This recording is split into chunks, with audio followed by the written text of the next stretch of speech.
नमस्कार। आप देख रहे हैं मऊ तक और हम इस समय मौजूद हैं मऊ में। और जो पीछे का ये किनारा देख रहे हैं वो मऊ की नदी तमसा नदी है। और हमारे साथ जो शख्स मौजूद हैं, आइए हम इनके बारे में बताते हैं। ये हैं शैलेंद्र यादव, जो पर्यावरण के लिए लगातार 626 दिन हो गए हैं आज। और एक पौधा जहाँ भी होते हैं ये, वो जिले में हो या जिले से बाहर रहते हैं, पर्यावरण बचाने के लिए एक पौधा डेली रोपण करते हैं।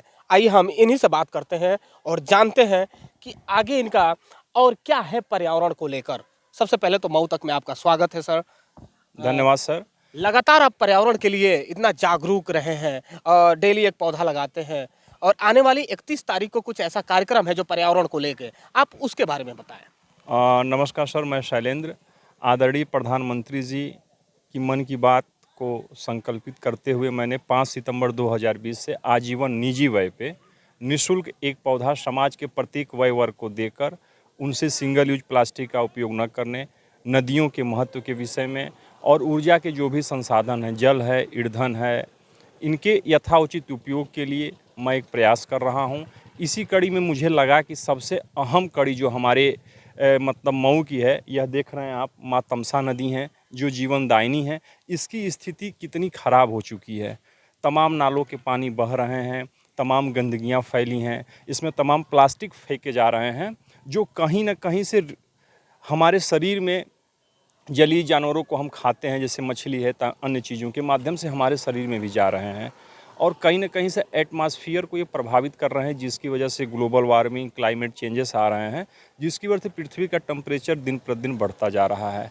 अगर हम आज नहीं चेते तो भविष्य में हमारे पास पछताने के अलावा कुछ नहीं होगा। इसी को दृष्टिगत रखते हुए पूर्वांचल या कहा जाए तो उत्तर प्रदेश की पहली पर्यावरण के लिए पद यात्रा माँ तमसा नदी को साक्षी मानते हुए माँ गंगा नदी जो मोक्षदायिनी है, वहाँ तक 120 किलोमीटर की पैदल यात्रा होगी, जिसमें वो यात्रा 4 दिन की होगी। 31 मई को सवेरे 6 बजे से होगी और जिसमें हम जगह जगह चट्टियों पे जाकर लोगों को बताएंगे कि हम कैसे सिंगल यूज प्लास्टिक का उपयोग करने से क्या नुकसान होता है, पेड़ पौधे लगाने से क्या फ़ायदा होता है, हम अपनी जीवन शैली में कैसे परिवर्तन करें।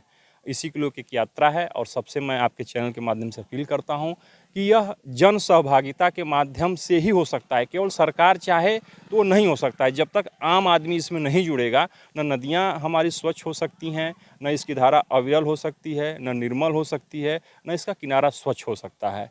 तो यही हमारा प्रयास है और मैं सबसे अपील करूँगा पूरे जनपद वासियों से कि इस जो पदयात्रा है इसमें आप सम्मिलित हों और अपने विचारों को रखें, हमारा साथ दें, ताकि आने वाली पीढ़ियां हम पे फख्र कर सकें। क्या लगता है, जहाँ पे लोग अपने दिनचर्या में अपने काम से ही फुर्सत नहीं मिलती, वहाँ पे आपने इतना बड़ा संकल्प लिया हुआ है, क्या लगता है ये कब तक जारी करेंगे और कब तक जारी रखेंगे और क्या करना चाहेंगे पर्यावरण के लिए?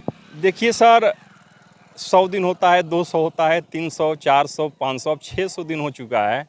तो वो मेरे दिनचर्या में क्या मतलब मेरे रग रग में समा चुका है। जब तक एक पौधारोपण नहीं करवाता हूँ, बच्चों को बताता नहीं हूँ, तब तक मुझे खुद ही मतलब लगता है कि यार आज मेरी ज़िंदगी में कुछ हुआ ही नहीं।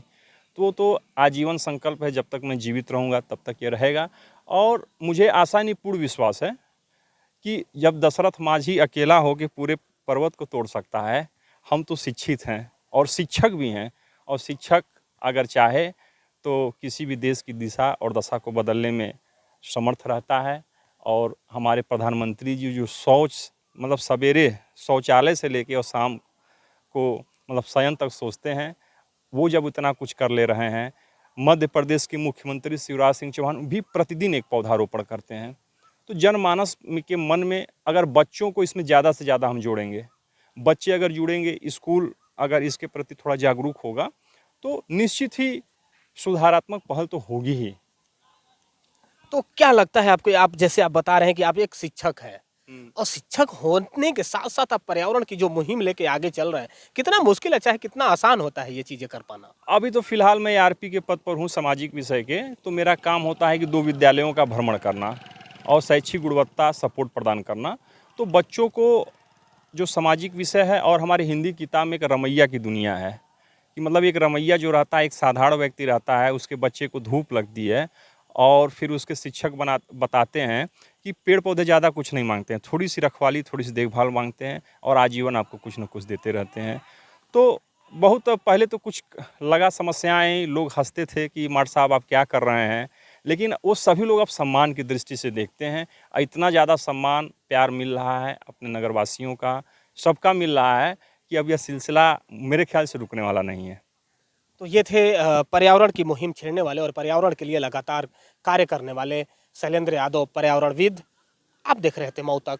मैं संजय, नमस्कार।